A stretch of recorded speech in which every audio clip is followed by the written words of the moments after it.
오늘 본문에 보면 한 관리가 나옵니다. 다른 복음서를 보면 그 이름은 야이로라고 나오고 직책은 회당장으로 나옵니다. 회당장은 회당 전체를 관리하는 사람입니다. 오늘 본문에 이 야이로가 딸의 문제 때문에 주님께 나옵니다. 누가복음 8장에 보면 같은 사건을 외동딸이라고 기록하고 있고 나이는 12살이라고 기록하고 있습니다. 어린 외동딸입니다.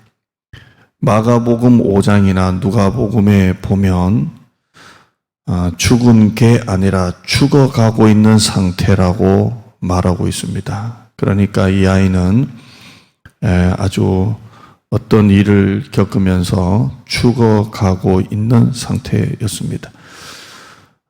오늘 본문에 보면 방금 딸이 죽었다라고 나오고 있습니다. 죽어가고 있는 상태였는데 그 중간에 죽었던 것으로 이렇게 볼 수가 있습니다. 마태는 회당장의 믿음에 대해서 이렇게 기록합니다. 본문 18절에 보면 예수께서 이 말씀을 하실 때 한 관리가 와서 절하며 이르되 내 딸이 방금 죽었사오나 오셔서 그 몸에 손을 얹어 주소서 그러면 살겠나이다 이렇게 말합니다. 딸이 분명 방금 죽었다라고 말합니다. 제 딸이 방금 죽었습니다. 그러나 예수님께서 오셔서 손을 얹어 주시기만 하면 나을 것입니다. 살 것입니다. 라고 말합니다. 분명히 죽었다라고 말합니다. 그러나 내 딸이 방금 죽었사오나 예수님이 오셔서 우리 딸의 몸에 손을 얹어 주시면 살아날 것입니다. 라고 말합니다. 먼저 나에게도 우리에게도 이런 믿음이 있는가 한번 살펴보았으면 좋겠습니다. 야이로는 분명히 딸이 죽었습니다. 그러나 죽었사오나 오셔서 그 몸에 손을 얹어 주소서 그러면 살겠습니다. 우리는 죽었사오나 하면 포기합니다. 그러나 야이로는 죽었사오나 주님은 살릴 수 있습니다 라고 말합니다.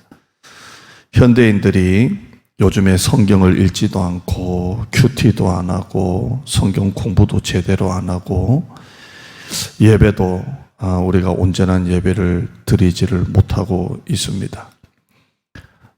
또 만약에 현대인들이 이런 가운데서도 성경도 읽을 수도 있고 큐티도 하고 성경을 개인적으로 공부도 하는 분들도 있을 것입니다. 그런데 우리 모두에게 진짜 이런 야이로와 같은 믿음이 있을까요? 지성적인 것과 합리적인 것과 믿음은 다른 것입니다. 믿음은 지성적이지는 않더라도 합리적이지는 않더라도 규칙적이지는 않더라도 죽었으나 주님은 살릴 수 있습니다 라고 믿는 게 바로 믿음입니다. 죽었으나 살릴 수 있습니다 라는 믿음은 지성적인 것은 아닙니다. 합리적인 것은 아닙니다. 규칙적인 것은 아닙니다. 그러나 그게 바로 믿음입니다. 우리는 매일매일 어떤 방송을 틀어도 코로나 통계를 봅니다. 이래도 코로나, 저래도 코로나 통계가 나옵니다. 몇 명이 확진됐고 몇 명이 수도권이고 몇 명이 지방이고 몇 명이 죽었고 계속되는 통계와 수치, 데이터에 우리는 살아가고 있습니다.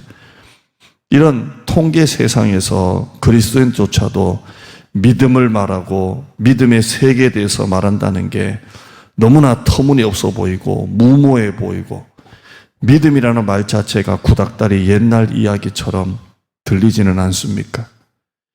여러분은 지금 불가능해 보이고 진짜 인간적으로 답이 하나도 없는데도 그럼에도 불구하고 하나님이 하십니다라고 믿고 기도하는 기도 제목이 하나라도 있는가요?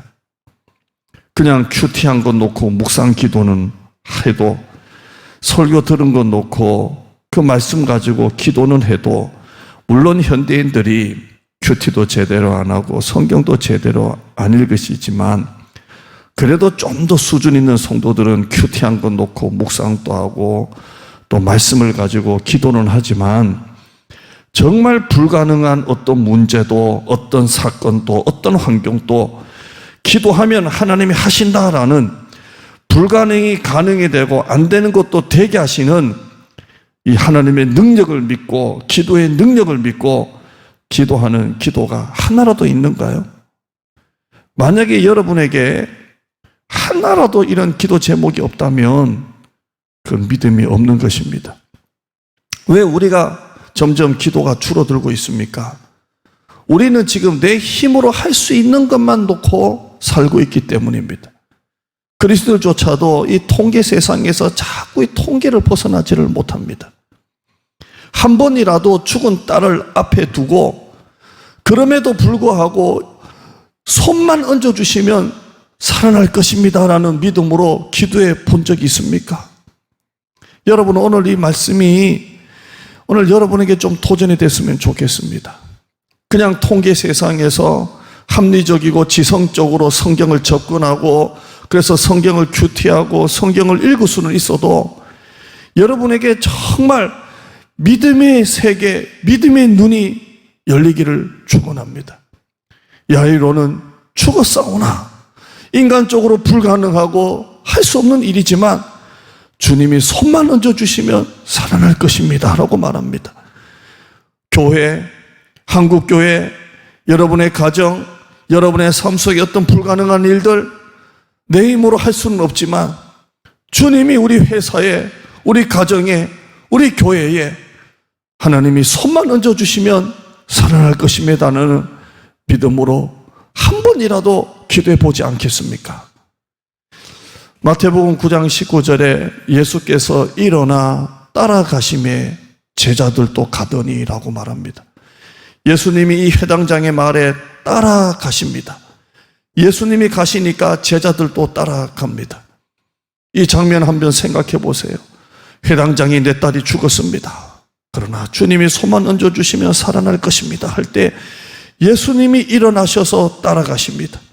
나머지 제자들도 주님이 가시니까 따라가십니다. 얼마나 멋있습니까?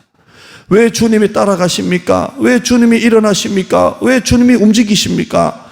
회당장 야이로가 진짜 주님을 믿었기 때문입니다. 그냥 회당장이 내 딸이 죽었는데 한번 손이라도 얹고 가시라는 그런 이야기가 아닙니다. 딸이 죽었지만 오셔서 손만 얹어주시면 살 것입니다라는 진짜 그 마음의 믿음을 보신 것입니다. 여러분, 진짜 믿음을 가지고 주님께 구하면 예수님은 반응하십니다. 왜 하나님이 도와주시지 않지? 왜 하나님의 능력이 나타나지 않지? 왜 하나님이 따라오시지 않지? 왜 하나님이 움직이시지 않지? 여러분이 이런 의문을 가지고 말하기 전에 먼저 내 믿음이 하나님을 움직일 만한, 하나님이 일어나실 만한 그런 진짜 믿음이 있는지 돌아봤으면 좋겠습니다. 예수님이 움직이시니 제자들도 따라 움직입니다. 우리의 믿음이 예수님을 움직일 만한 진짜 믿음, 예수님이 일어나실 만한 진짜 믿음, 조금만 지성적인 믿음에서, 조금만 그 합리적인 이성에서 우리가 눈을 들어 하나님은 불가능한 일도 하신다, 안 되는 일도 되게 하신다라는 이 사실을 여러분이 마음에 믿고 한 번이라도 여러분의 평범한 기도 제목 가운데 믿음의 기도, 내 힘으로, 내 능력으로 해결할 수 없는 그러나 하나님이 하신다는 믿음의 기도 한 가지라도 여러분이 오늘 이 말씀 들으시고 그 기도 제목을 한 가지라도 만드셔서 주님께 진짜 믿음을 가지고 기도해 보는 여러분 되시기를 축원합니다.